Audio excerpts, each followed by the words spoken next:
Olá, boa tarde. Sejam bem-vindos a mais uma edição de Mercado e Companhia. Vamos aos destaques de hoje. Recorde. Arroba do boi gordo fecha novembro com valorização de 35,53% e o preço avança R$ 61,80 no acumulado do mês. É o que aponta um levantamento do CPEA. O governo afirma que medida provisória sobre regularização está quase pronta e prevê autodeclaração de terras. China anuncia retaliação aos Estados Unidos após Trump assinar lei pró-Hong Kong. Com o cenário atual, Terra Agronegócio não vê possibilidade de trégua na guerra comercial. E na meteorologia, a previsão do tempo para o mês de dezembro. Mercado e Companhia já está no ar. O preço da arroba do boi gordo fechou novembro em um novo recorde. O valor chegou a R$ 231,35 no indicador CPEA, uma valorização mensal de 35,53%, ou seja, houve um avanço de R$ 61,80 no preço negociado na arroba neste último mês. De acordo com o indicador CPEA, o valor da arroba do boi gordo fechou novembro a R$ 231,35, um novo recorde com valorização mensal de 35,53%, ou de R$ 61,80. A alta na arroba, sustentada pelo aumento das exportações, principalmente para a China, e baixa oferta de animais, elevou o preço da carne ao consumidor. De acordo com a Associação Brasileira de Supermercados, em menos de 3 meses, alguns cortes registraram alta acima de 50%.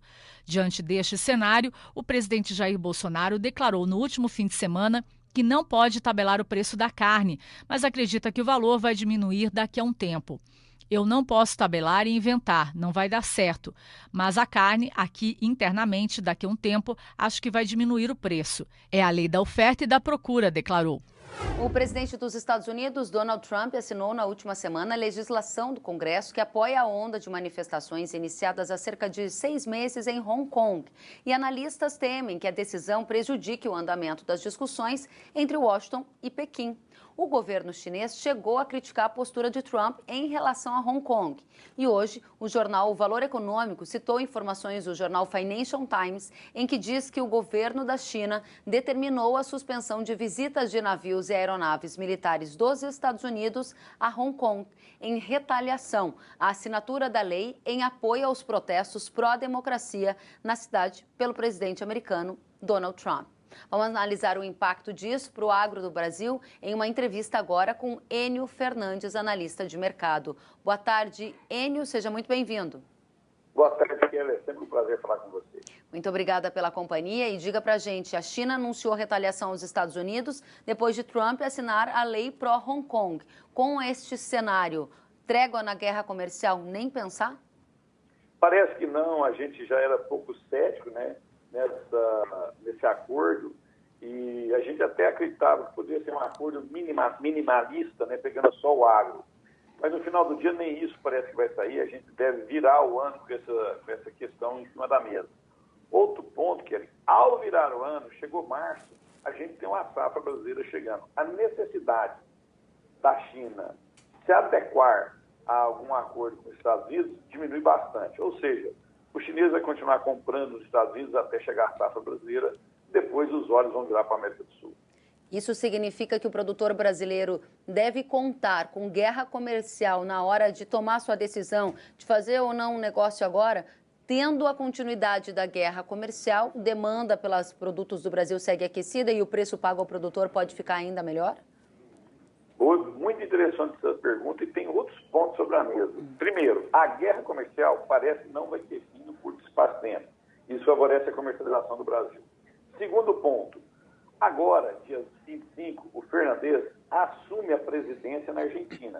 Ele já avisou que vai implementar novamente as retenções e vai incrementar essas retenções. De novo, os Estados Unidos fora do jogo com a China, que é o principal comprador do mundo, e a Argentina podendo taxar mais fortemente as suas exportações. Favorece também o produtor brasileiro. E o último ponto é o câmbio, é o dólar, né? Você está vendo o boletim Fox do Banco Central, que saiu hoje, projeções de 4,10.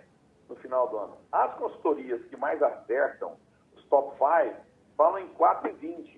Ou seja, de qualquer cenário que você olha, os cenários indicam uma comercialização forte, positiva para o produtor brasileiro. Lembrando que o Brasil já tem um bom volume redeado.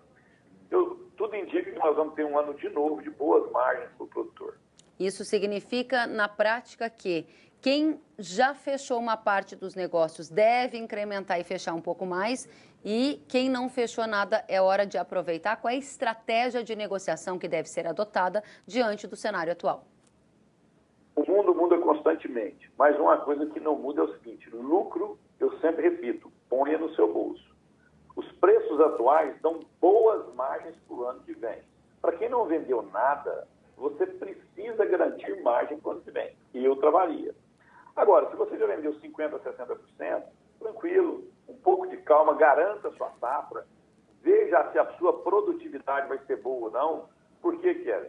O cenário para pluviometria no mês de fevereiro pode ter em algumas regiões de muita chuva, o que atrapalha a colheita. Então, depende de quanto você já protegeu ou não, é a sua estratégia. Para quem não fez nada, agora é um excelente momento.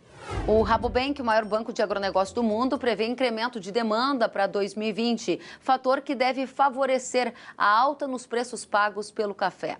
Vamos aos detalhes dessa análise com Guilherme Muria, que está aqui conosco, que é analista de café do Rabobank. Seja bem-vindo, Guilherme. Obrigado.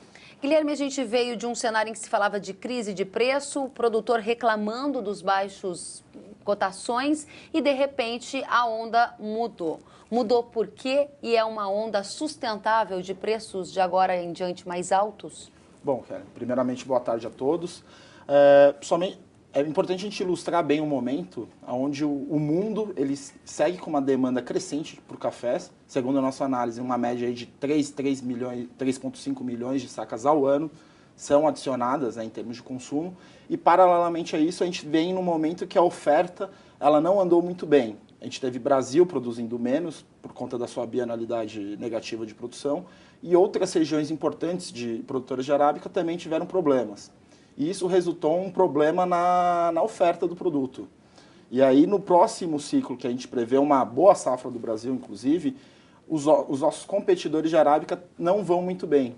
E aí vem essa questão da demanda e uma oferta menor disponibilizada pelo mercado. Então, nós temos um cenário de oferta menor em função de problemas climáticos em alguns competidores do país, e aí a demanda permanece consistente com potencial de alta. De onde vem essa demanda mais agressiva? Quais são essas origens que estão demandando mais o produto? Perfeito. A gente vê que, em termos de percentual de crescimento, Ásia e Oriente Médio eles vêm aumentando consideravelmente o consumo. No entanto, na hora que a gente vai para o volume, a gente vê que a Ásia, e puxado especialmente por Japão, Coreia do Sul, e também a entrada de China, Vietnã e a própria Indonésia, vem acelerando esse processo. Mas a gente não pode esquecer também que o percentual de consumo também cresce em ritmos menores, mas em altos volumes, como no Brasil, América do Norte, Estados Unidos, e Europa também. Dado este cenário, nós vamos ter um 2020 com garantia de renda para o cafeicultor brasileiro? Exatamente. A nossa perspectiva entende que a gente vai ter um cenário melhores de preços do que no último ciclo, né? Que foi esse de 2019, que foi o pior da década, né? Se a gente for fazer a analogia com os preços internacionais. A perspectiva é de uma melhora nesse cenário e, por enquanto, a gente prevê até uma manutenção desse $1,20, mais ou menos, com volatilidade, naturalmente, por conta dos fundamentos de curto prazo, como clima, algum evento aí de qualidade que pode surgir no meio do caminho, mas a gente prevê um cenário melhor do que 2019, sim. Agora, vocês trabalham diretamente com cafeicultores e devem ter percebido uma mudança neste cenário também aqui no interior do Brasil. E a pergunta objetiva é, cafeicultores estão mais inclinados a fecharem negócios agora ou o otimismo tomou conta das mesas de negociação e está todo mundo esperando para o preço subir mais? Bom, naturalmente o produtor ele sempre tem a esperança de uma melhora mais considerável nos preços, tendo em vista que a gente teve um pulo no último mês. a gente percebe que o produtor ele é sempre esperançoso, né? Mas a gente não pode esquecer que agora é um momento que o produtor ele demanda bastante de fertilizantes, insumos, então vai ser natural que alguns negócios ocorram sim nesse período, que é o momento que o produtor já está adubando, pensando inclusive para o ano que vem, janeiro, fevereiro, que já vem uma segunda ou uma terceira aplicação dependendo do manejo. Então vai ser bem importante, interessante analisar que vai ter que ter alguns negócios, principalmente nessa época do ano, sim. Para a gente encerrar, clima no seu radar está do lado da oportunidade ou do desafio? Bom, se a gente for pensar em termos de produção, a gente não está prevendo, pelo menos nesse curto prazo, grandes problemas climáticos. Inclusive, o nosso novembro foi até um pouco mais seco em algumas regiões, mas se a gente for analisar, com o último ciclo de alta do Brasil, ele ficou dentro da normalidade. E para os próximos meses, a gente não está prevendo nada de anormal. Logicamente, a gente tem que monitorar no dia a dia, no mês a mês, mas por enquanto nada de anormal. O secretário do governo fez um esforço e vai conseguir nos atender agora para falar justamente sobre os assuntos fundiários. O secretário de Assuntos Fundiários do Ministério da Agricultura, Naban Garcia, está ao vivo conosco para falar sobre a medida provisória que deve colocar fim às questões fundiárias que ainda precisam ser resolvidas. Uma das medidas é a autodeclaração para titulação de terras. Vamos ao vivo até Palmas, no Tocantins, onde o secretário fala conosco agora. Boa tarde, secretário Naban, seja bem-vindo. Quando que a medida provisória deve ficar pronta? Boa tarde a todos, eu que agradeço a oportunidade. A medida provisória, eu quero fazer uma correção. Ela não é 100% autodeclarada. O que é autodeclarado são documentos que serão juntados, a exemplo do próprio georreferenciamento, a exemplo das imagens satélites para comprovar a evolução da posse da pessoa, algumas declarações de confrontantes serão também juntadas. Então, preciso deixar bem claro que não é uma medida provisória que vai fazer a regularização de forma autodeclarada, como alguns pensam. Olha, estou lá declarando isso ou aquilo. Não, ele está juntando documentações que a própria tecnologia, né, favorece e ajuda bastante, como é o caso disso que eu acabei de citar. Georreferenciamento, imagens satélites, documentos que serão fornecidos. Isso sim será fornecido de uma forma autodeclarada. Agora... Mas não que propriamente a regularização seja assim, autodeclarada. Está havendo uma certa confusão aí, uma certa má interpretação, aonde dizem, olha, você vai simplesmente declarar e isso vai virar uma confusão. Pelo contrário, nós vamos fazer uma regularização aonde situações tecnológicas que fogem da possibilidade de fazer qualquer tipo de fraude, essas sim vão ser apresentadas de forma autodeclarável, mas anexadas a essa autodeclaração. Agora, secretário, hoje em entrevista ao jornal Valor Econômico, o representante do INCRA, o novo presidente do INCRA, disse, o Melo Filho, que o INCRA dispensará, na maioria dos casos, a fiscalização em loco. É verdade?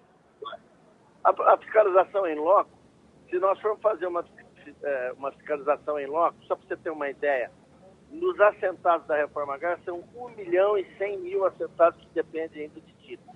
Isso não vai acontecer nunca. Então, é para isso que existe a imagem satélite. A imagem satélite, hoje nós temos condições de levar à perfeição do que realmente acontece em loco. E, inclusive, também fazer imagens retroativas para levantar desde que época que esse cidadão está ali dentro daquele lote. Então, algumas situações serão evitadas, sim, fiscalização em loco, porque a própria imagem satélite ela dá uma dimensão até maior e mais exata. Sentiu falta de algum conteúdo? Acesse canalrural.com.br.